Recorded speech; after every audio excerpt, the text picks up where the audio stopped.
So when we look at the structure of metabolism, a lot of what we're looking for is where is there a natural sequence in going from one way of doing things to maybe repeating it, to forming a building block and then assembling the building blocks later.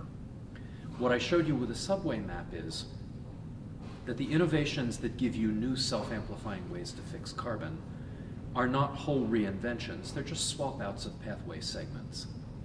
But the pathway segments have many chemicals and many reactions in each of them. You might think that was still a hard problem. So what we can do, instead of just looking at the pathway as a kind of a graph, we can go back and look at the molecules and look at the reactions and understand what's happening. And if you lay them out, you realize that there's even more redundancy than appeared in the topology. Because if I lay out the different colored segments that are going the same way along a given reaction, and I show you pictures of the molecules, the red part of the molecule here is the part that's undergoing the reaction, you realize that the local chemistry of the change of the molecule is the same reaction happening to the same carbon atom on the same bond over and over again in each of these pathways.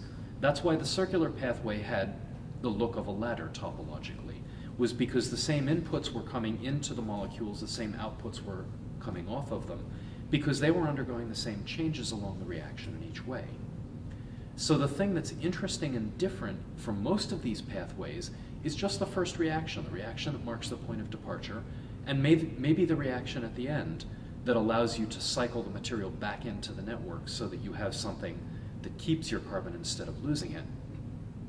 Most of the rest of the structure of the pathway is a repetition of common reactions, and these are also reactions that are relatively easy in water. There's another thing I can tell you.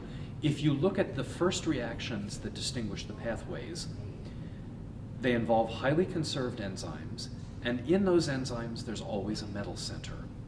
So remember, we talked about the possibility that these organic reactions could be happening on minerals in the early world. The enzymes that seem to have been under the most stress to keep these reactions going are exactly the enzymes whose centers have the look of mineral centers. So there's probably evidence in here, and this is something Mike Russell and Bill Martin have written a lot about, that the metal sulfide centers in the most conserved enzymes at the beginnings of these very core pathways should be telling us what kind of mineral environments to look for as the things that started the carbon fixation. Okay. And the last one was this one.